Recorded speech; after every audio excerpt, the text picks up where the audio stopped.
Hello everyone, and welcome back to Toku Toy Theory. We're going to take a look at toys from various Tokusatsu series and try to figure out why they look and act the way they do. So this time, I'll be taking my final look at both Kamen Rider Wizard and Kamen Rider Beast with their final forms, Infinity Style and Beast Hyper. So in this video, I'll be covering the rings used to transform into them, the forms themselves, and their respective weapons. So, let's begin. First, we have the Infinity Wizard Ring, which allows Kamen Rider Wizard to transform into Infinity Style. This one is a bit different than the past transformation rings, in that this has no flip-down visor, and so it's not designed in such a way that it could be disguised as an ordinary ring. Instead, it's entirely based on the face of Infinity Style, and this is a diamond ring rather than any of the other colored gems. And as a final form ring, that is pretty significant, and it makes sense, since diamonds are known for being extremely hard, nigh unbreakable, and very heat resistant, essentially being the ultimate gem. And you see that, like the other wizard rings, this does have various facets cut into it, as well as details that do kind of give off the general feel of what Infinity Form's head looks like. The strange thing is that this is supposed to be basically a diamond-cut diamond, but it is just a partial one. It doesn't have the diamond standing up, but instead off to the side. Well, still, it does have an interesting look to it. It is definitely quite unique. It's also interesting in that this was not actually created in the series from a magic gemstone, but rather miraculously from Wizard's tears in a moment of desperation and hopelessness.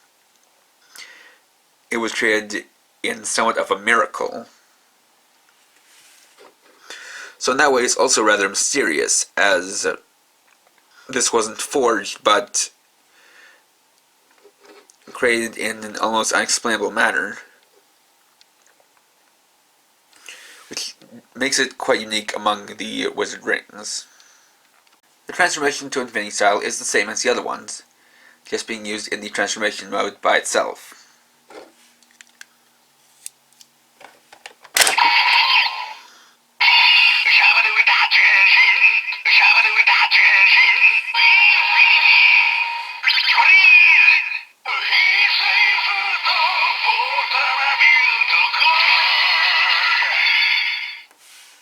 And so here we have Kamen Rider Wizard Infinity Style, which is created entirely from Wizard's own magic, without any of the Wizard Dragons, so it takes on a very different appearance from the other styles.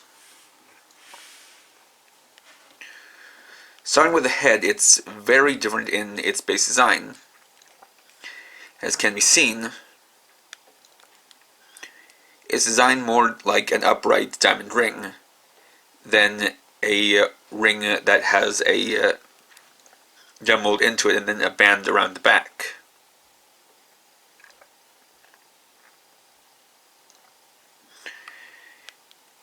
More clearly see how this is a diamond cut ring, just in the way it's designed. And it also has all of these protrusions sticking out of it that make the helmet almost resemble a crown. Coming down to the chest, we have the only part of it that takes any element from the Wizard Dragon, which is this small brooch of the Wizard Dragon's head, with the collar being made from its horns. We have the chest and shoulder pads, which are now adorned with diamond armor. And there are now diamonds all along different parts of the body, including the side skirts, the wrist cuffs and anklets, as well as the knee pads.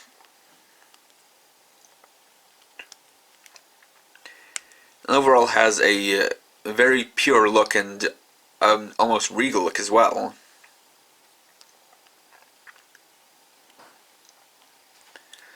So it stands out from the other forms as something that is unique and definitely looks like it is the final form with the most power.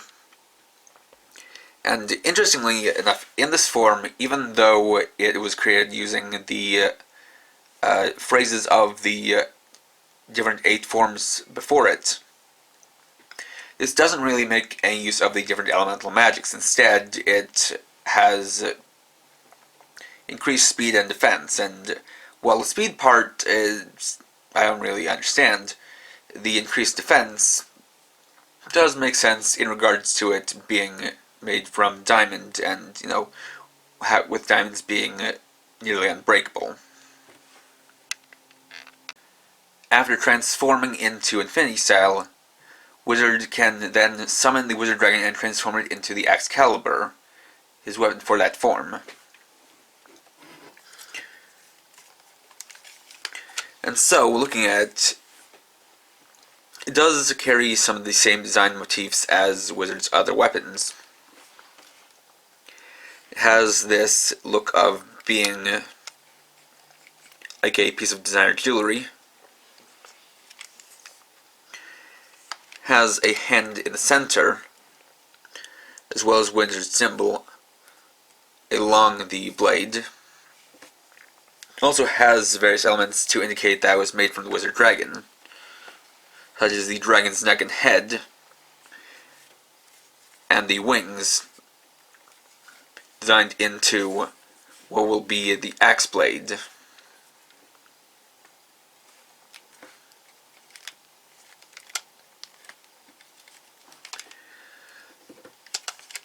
Pushing it on will create an array of lights and sounds.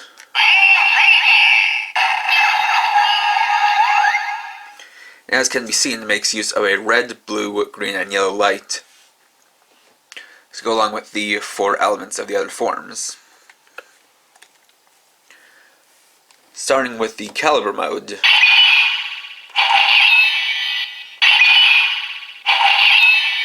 has basic attack sounds, though it cannot make use of the hand author in the center.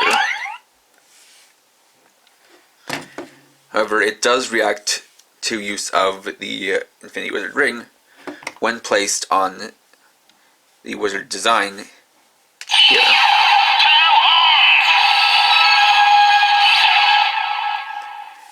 This changes to Axe mode,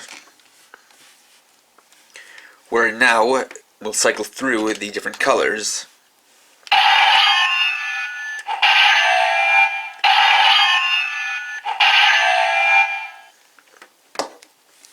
Then pressing the hand author will initiate the Shining Strike.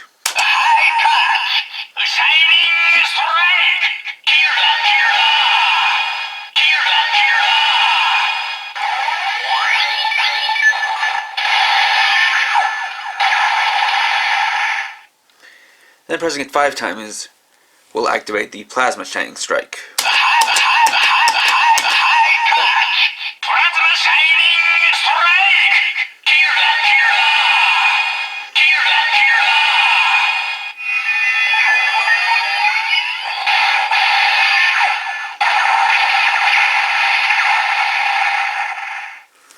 Now, as far as the Excalibur goes,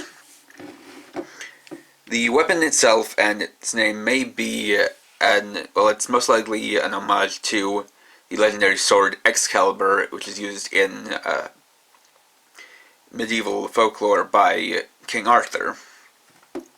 So that, going along with the design of Wizard Infinity Style, may have made some kind of implication that he was supposed to be likened to a king when in that form.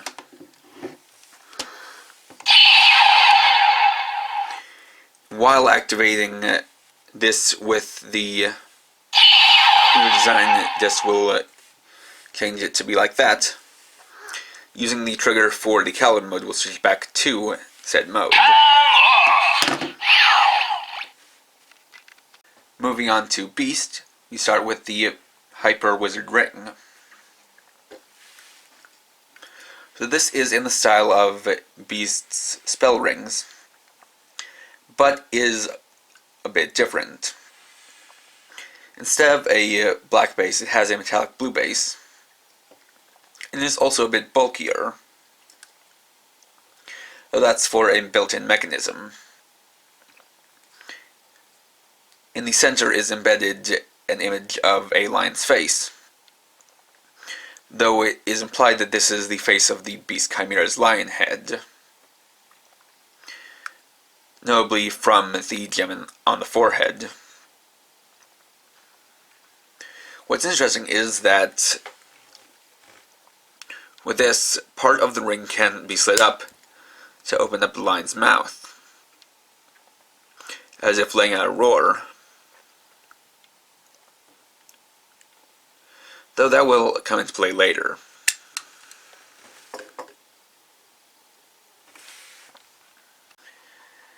And so, for the transformation to Beast Hyper, it makes use of the same slot as the spell rings.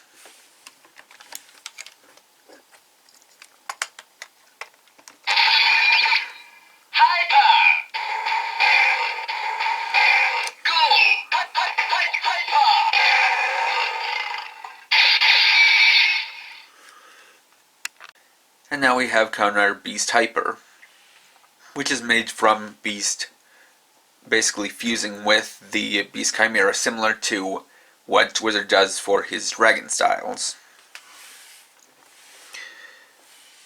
The odd thing, though, is that though this is making use of the full extent of the Chimera's power, it only makes use of the lion part of the Chimera. For the head, while the general shape remains unchanged, it now gains a crest along the top. And that crest contains the designs of the 4 animals that make up the different mantles. The biggest detail is the chest, which now has the design of a lion with its mouth open. He also gains fringes on his gauntlets that he can use to attack or defend. And these can perhaps be equated to a lion's claws.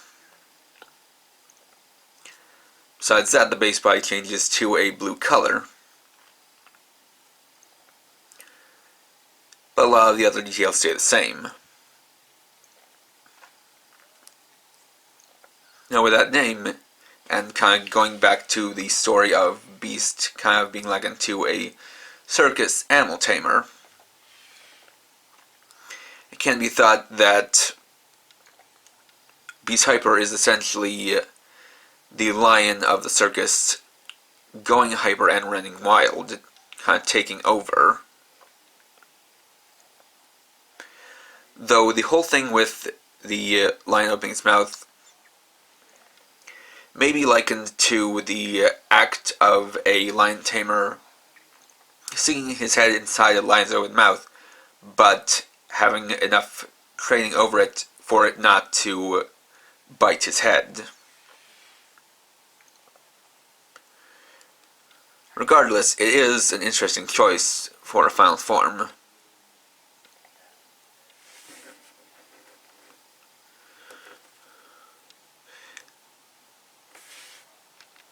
In this form, Beast Hyper has access to the Mirage Magnum, which is a magic gun which was discovered along with the Hyper Wizard Ring, meaning the two are connected.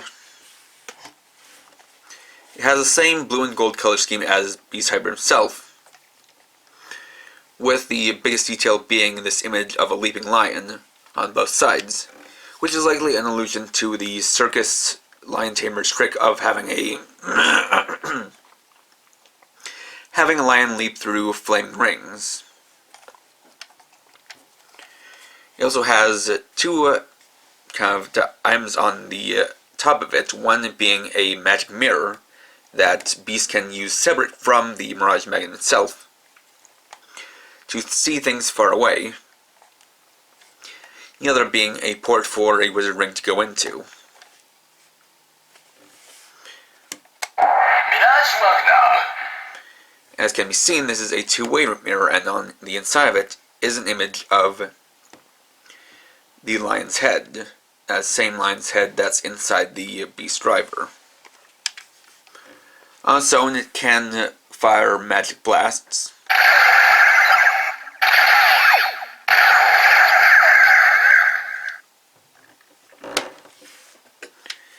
And then, using the Hyper Wizard Ring with the mouth open, it can make use of the Magnum Strike.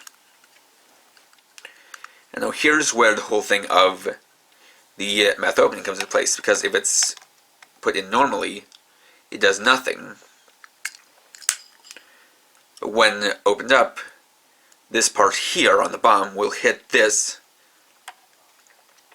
and activate that special attack.